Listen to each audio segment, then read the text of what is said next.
ಉಸ್ತುವಾರಿ ಸಚಿವರು ನಮ್ಮ ಹೊಸದಾಗಿ ಬಂದಂಥ DC ಜಿಲ್ಲಾಧಿಕಾರಿಯವರು ಮತ್ತು ಪೊಲೀಸ್ ವರಿಷ್ಠಾಧಿಕಾರಿಗಳು ಮತ್ತು ಸೀಬರ್ಡಿನ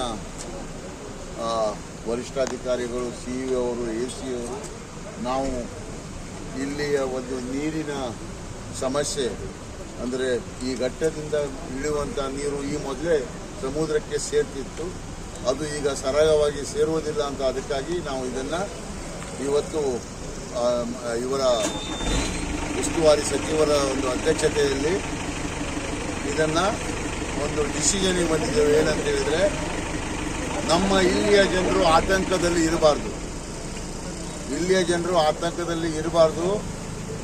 ಜನರಿಗೆ ಈ ಒಂದು ಸಮಸ್ಯೆಯನ್ನು ಸಂಪೂರ್ಣವಾಗಿ ಹೋಗಲಾಡಿಸಲಿಕ್ಕೆ ಇವತ್ತು ನಮ್ಮ ಇಲ್ಲಿಯ ಸ್ಥಳೀಯ ಒಂದು 2 ವೆಹಿಕಲ್ನಲ್ಲಿ ಜನರಿಗೆ ಕರ್ಕೊಂಡು ಹೋಗಿ ಈಗಾಗಲೇ ಅವರು 12 ಮೀಟರ್ ಉದ್ದದ ಅಗಲದ ಒಂದು ಏನು ಮಾಡಿದ್ದಾರೆ, ರಾಜಕಾಲುವೆಯನ್ನು ನಿರ್ಮಿಸಿ ಸಮುದ್ರಕ್ಕೆ ಬಿಡುವಂಥ ವ್ಯವಸ್ಥೆಯನ್ನು ಮಾಡ್ತಾ ಇದ್ದಾರೆ. ಆದರೆ ಈ ಮೇನ್ ರೋಡ್ ಇನ್ನೂ ತನಕ ಕೆಲಸ ಮುಗಿದಿಲ್ಲ, ಅದಕ್ಕೆ ಅವರಿಗೆ ಮಾಡಲಿಕ್ಕೆ ಆಗಿಲ್ಲ ಅಂತ ಅವರು ಅಸಹಾಯಕತೆಯನ್ನು ತೋರಿಸಿದ್ದಾರೆ.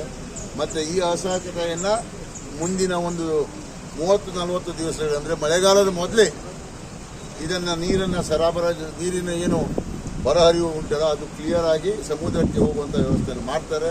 ಮತ್ತು ಆ ವ್ಯವಸ್ಥೆಯನ್ನು ನೋಡಲಿಕ್ಕೆ ಇಲ್ಲಿಯ ಸ್ಥಳೀಯರು ಏನು ಆಕ್ರೋಶಗೊಂಡಿದ್ದಾರೆ, ಆ ಸ್ಥಳೀಯರಿಗೂ ನಾವು ಅದನ್ನು ಹೋಗಿ ಒಂದು ವ್ಯಾನ್ನಲ್ಲಿ ಕರ್ಕೊಂಡು ಹೋಗಿ 2 ವ್ಯಾನ್ನಲ್ಲಿ ಅವ್ರಿಗೆ ತೋರಿಸ್ತಾ ಇದ್ದೇವೆ.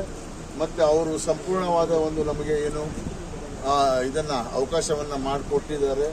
ಮತ್ತು ಇನ್ನು ಮುಂದಿನ ದಿನಗಳಲ್ಲಿ ಈ ನೀರು ಒಂದು ಸಮಸ್ಯೆ, ಚೆಂಡ್ಯ ಇರ್ಬೋದು, ಇಡೂರು ಇರ್ಬೋದು, ಅರ್ಗ ಇರ್ಬೋದು, ಆಮೇಲೆ ಮೇಲಿನ ಒಂದು ಯಾವುದಾದ್ರು ಫಾಲ್ಸ್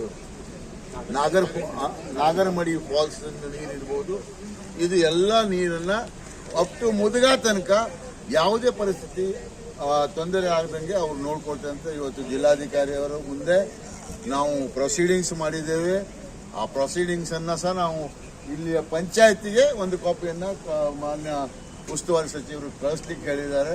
ಮತ್ತು ಇದನ್ನು ಆ ಪ್ರೊಸೀಡಿಂಗ್ಸನ್ನು ಕೊಟ್ಟು ಯಾವುದೇ ಜನರಿಗೆ ಆತಂಕದಿಂದ ಇನ್ನು ಮುಂದೆ ಇವತ್ತಿನ ತನಕ ಆಗಿದೆ ಮುಂದೆ ಇದನ್ನು ತಡೆಗಟ್ಟುವಂಥ ಒಂದು ಕಾರ್ಯಕ್ರಮವನ್ನು ಮಾಡುತ್ತಾ ಇದ್ದೇವೆ ಅಂತ ಹೇಳಿ ಬಯಸ್ತೇನೆ. ಮಾನ್ಯ ಉಸ್ತುವಾರಿ ಸಚಿವರು ಇದ್ರ ಬಗ್ಗೆ ತಮ್ಮದೊಂದು ಒಂದು ಅನಿಸಿಕೆ ಅಂತ ಹೇಳ್ಬಿಡಿ ಅಂತ ರಿಕ್ವೆಸ್ಟ್ ಮಾಡಿ ಸರ್ ಹೇಳಿ.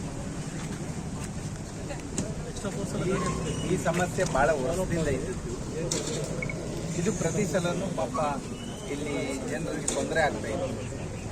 ಅದನ್ನು ನೋಡಿ ನಾವು ಒಂದು ಡಿಸಿಷನ್ಗೆ ಬಂದಿದ್ದೇವೆ. ಯಾವುದೇ ಕಾರಣಕ್ಕೆ ಸಾಮಾನ್ಯ ಜನರಿಗೆ, ಬಡವರಿಗೆ ಅಥವಾ ಈ ಭಾಗದ ಜನರಿಗೆ ತೊಂದರೆ ಆಗದಿದ್ದ ಹಾಗೆ ಮಾಡುವಂಥ ಕೆಲಸವನ್ನು ನಾವು ಮಾಡಲಿಕ್ಕೆ ಈಗಾಗಲೇ ಆದೇಶ ಮಾಡಿದ್ದೇವೆ. ಅದು ಆಗ್ತದೆ. ಇನ್ಮೇಲೆ ಈ ಸಮಸ್ಯೆ ಬರೋದಿಲ್ಲ, ಯಾವುದೇ ಕಾರಣಕ್ಕಾಗೋದಿಲ್ಲ. ಯಾವುದೇ ಕಾರಣಕ್ಕೆ ಜನ ಯಾರು ಆತಂಕ ಪಡುವಂಥ ಅವಶ್ಯಕತೆ ಇಲ್ಲ. ಇನ್ಮೇಲೆ ಕ್ಲಿಯರ್ ಆಗುತ್ತೆ. ಮತ್ತು ಈ 40 ವರ್ಷದ ಏನು ಹಣ ಇವತ್ತು ತನಕ ಕೆಲವರಿಗೆ ಸಂದಾಯ ಆಗಬೇಕು, ಅದು DC ಅವರು 28A ಪ್ರಕರಣವನ್ನು ಕೊಂಕಣ್ ರೈಲ್ವೆ ಮತ್ತು ಯಾವುದು ಸೀಬರ್ಡ್ ಡಿಫೆನ್ಸ್ ಎಸ್ಟೇಟ್ ಆಫೀಸರಿಗೆ ಕರೆಸಿ ಇಲ್ಲಿ ಅದನ್ನು ಮೀಟಿಂಗ್ ಮಾಡಿಸಿ ಇವರ ಅಧ್ಯಕ್ಷತೆಯಲ್ಲಿ ಆ ಹಣವನ್ನು ಸಹ ಈಗ 40 ವರ್ಷ ಆಯಿತು. ಇನ್ನು ಮುಂದೆ ಅವರು ಕಾಯುವುದು ಪಾಪ 2ನೇ ಜನರೇಷನ್ ಆಗೋಗಿದೆ. 3ನೇ ಜನರೇಷನ್ಗೆ ಇದನ್ನು ತೊಂದರೆ ಕೊಡದಿದ್ದಂಗೆ ಅದನ್ನು ಸಹ ನಾವು ವಿಶೇಷ ಭೂಸ್ವಾದ ಯಾರು SLA ಅವರನ್ನು ಕರೆದು ಡೈರೆಕ್ಷನನ್ನು ಕೊಟ್ಟಿದ್ದಾರೆ. ಅದಕ್ಕೂ ಅವರು ತಾವು ಬೆಂಬಲವನ್ನು ಕೊಡ್ತೀವಿ ಅಂತ ಇವತ್ತು ಹೇಳಿದ್ದಾರೆ. ಮತ್ತು ಡೆತ್ ಆಗಿದೆ ಅವರಿಗೆ ಎಲ್ಲ ಪರಿಹಾರವನ್ನು ಸಹ ಇವತ್ತು ಮಾನ್ಯ ಸಚಿವರು ನಮ್ಮ 5 ಲಕ್ಷ ಮತ್ತು 1.25 ಲಕ್ಷ 1,25,000 ಮತ್ತು 5 ಲಕ್ಷವನ್ನು ಇವತ್ತು ಕೊಟ್ಟಿದ್ದಾರೆ. ಮತ್ತು ಏನು ಈ IRBಯಿಂದ ಕಷ್ಟ ಆಗಿದೆ, IRB ಅವರ ಮೇಲೇನೂ ಮೊಕದ್ದಮೆ ಏನು ನಿನ್ನೆ FIR ಆಗಿದೆ, ಅದಕ್ಕೂ ಆ್ಯಕ್ಷನ್ ತಗೊಳ್ತಾರೆ ಅಂತ ಹೇಳಿದ್ದಾರೆ. ಮತ್ತು ಫಾರೆಸ್ಟ್ನವರಿಗೂ ಹೇಳಿದ್ದೇವೆ. ಮತ್ತು ಅಲ್ಲಿ IRBಯಿಂದ ನಮಗೆ ಲಾಸ್ ಆದಂಥ MI 3 ಕೋಟಿ ಕೆಲಸ, ಅದು ಇವತ್ತಿನ ಎಸ್ಟಿಮೇಟನ್ನು ತೆಗೆದು ಅವರ ಹತ್ರ ರಿಕವರಿ ಮಾಡಲಿಕ್ಕೂ ಒಂದು ಡೈರೆಕ್ಷನನ್ನು ಕೊಟ್ಟಿದ್ದಾರೆ. ಅದನ್ನು ನಾವು ರಿಕವರಿ ಮಾಡಿ ನಮ್ಮ ಸರ್ಕಾರದ ಹಣವನ್ನು ರೋಡ್ ಕ್ಲಿಯರ್ ಮಾಡಿಸ್ಕೊಳ್ಳೋ ತನಕ ಅದನ್ನು ಕ್ಲಿಯರ್ ಮಾಡಲಿಕ್ಕೆ ಆ ಒಂದು ಉಸ್ತುವಾರಿ ಅಧ್ಯಕ್ಷತೆಯಲ್ಲಿ ಇದನ್ನು ಡಿಸಿಷನ್ ತಗೊಂಡಿದ್ದೀವಿ. ತಾವೇನಾದರೂ ಹೇಳಿದ್ರೆ